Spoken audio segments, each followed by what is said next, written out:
Vamos dar continuidade à nossa série comentando sobre o livro Império? Então clica em curtir, se inscreva e vamos embora para o vídeo.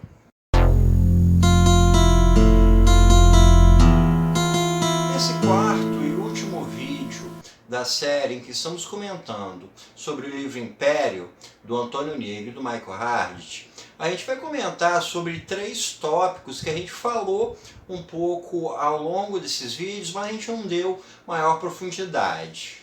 O primeiro deles é a relação entre o Estado transcendental e o capitalismo imanente. Como a gente viu ao longo desses vídeos, todo o processo histórico, segundo os dois autores da soberania na Europa, se dá através de um conflito histórico entre transcendência e imanência. Esse conflito da transcendência com a imanência acaba se sobressaindo o Estado soberano, o Estado transcendente, onde você vai ter um elemento uno acima de todos, o elemento unificador que determina dentro e fora. Com o século XIX, o capitalismo começa a se firmar como o padrão econômico, como sistema econômico dominante, e o capitalismo tem uma característica em si, que ele é imanente. O capitalismo é imanente porque ele é fluido, ele é moldável, ele é capaz de se adequar às sociedades, é capaz de se adequar aos diversos tipos de culturas, ele é altamente fluido. A expansão do capitalismo se dá justamente através da fluidez dele. Ele vai expandindo, ele vai se adequando conforme muitas realidades novas que vão surgindo. E por ser imanente, ele acaba justamente se tornando um conflito contra esse estado transcendente.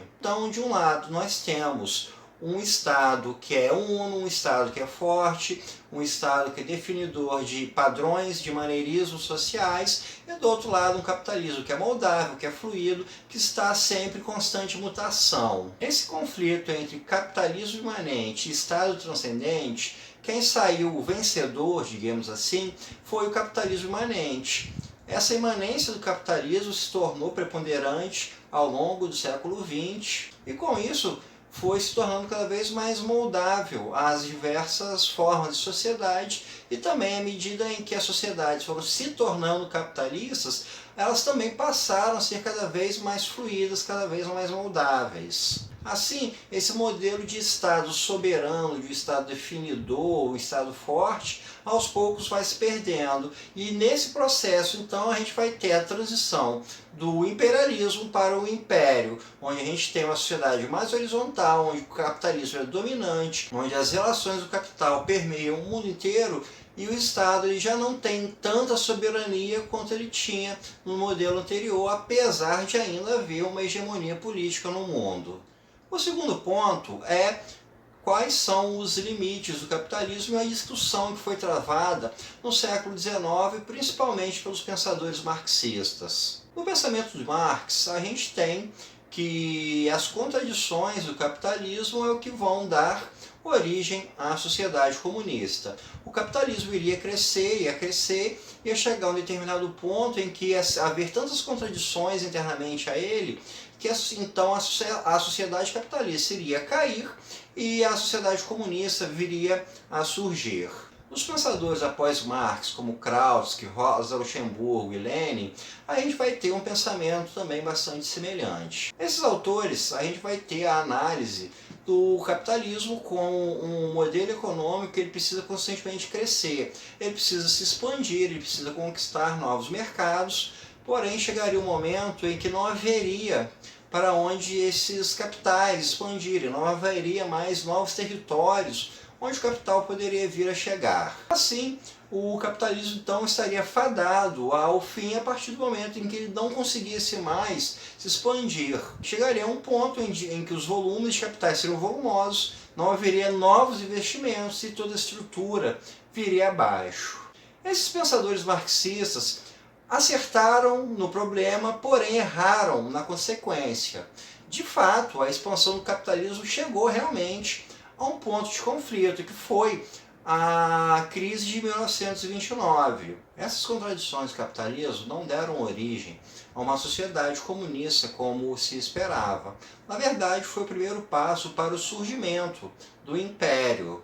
Conforme a gente viu nos vídeos anteriores, foi a partir da crise de 1929 que surgiu o New Deal, que veio o acordo de Bretton Woods, que daí então veio a soberania dos Estados Unidos, que veio a se consolidar enquanto modelo do império a partir da década de 1970. Então, se os pensadores marxistas achavam que as contradições do capitalismo fariam com que esse sistema viesse abaixo, eles erraram na avaliação. O que aconteceu foi o primeiro passo para a queda do imperialismo e o surgimento do império. Um outro ponto da transição da sociedade imperialista para o império pode ser analisado através do pensamento do Foucault, quando ele fala do poder disciplinador e da sociedade de controle. A sociedade disciplinadora é característica do imperialismo. Esse tipo de relação de poder existem instituições muito específicas que vão exercer a disciplina em cima da sociedade.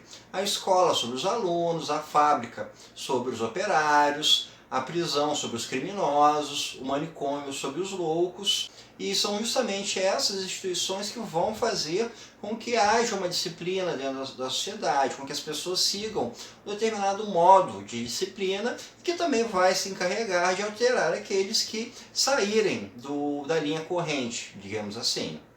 Já na sociedade de controle, que é caracterizada dentro do império, esse modo de disciplina ele se torna bastante diferente. Como no Império as sociedades se tornam mais horizontalizadas, onde aparentemente as relações de poder são um pouco menores ou são menos evidentes, pode-se ter uma ideia equivocada de que não haveria um poder disciplinador, de que não haveria uma disciplina existente nesse tipo de sociedade. O que caracteriza uma sociedade de controle é a forma como se trabalha em cima da subjetividade individual.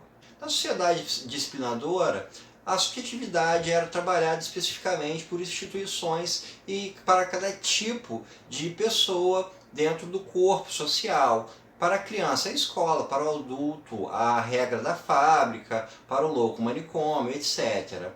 Já na sociedade de controle, essa disciplina ela encontra uma característica um pouco mais híbrida, ela é um pouco mais moldável, da mesma maneira como o capitalismo.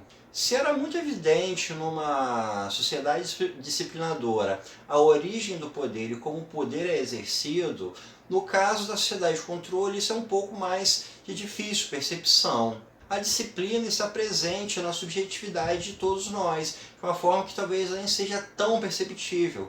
Como a disciplina agora se dá de uma forma um pouco mais híbrida, as formas como elas são exercidas são muito diferentes. A subjetividade humana, então, ela é formada de formas bem diferenciadas. Ferramentas de controle que não eram muito comuns anteriormente. A gente pode pensar, por exemplo, através da televisão, através das tecnologias da informação, através de toda uma estrutura que faz com que o comportamento, com que a forma de pensamento seja formada, que seja moldada segundo determinados critérios. Assim, a gente então vai terminando a nossa série sobre o Império. Espero que vocês tenham gostado e até o nosso próximo encontro.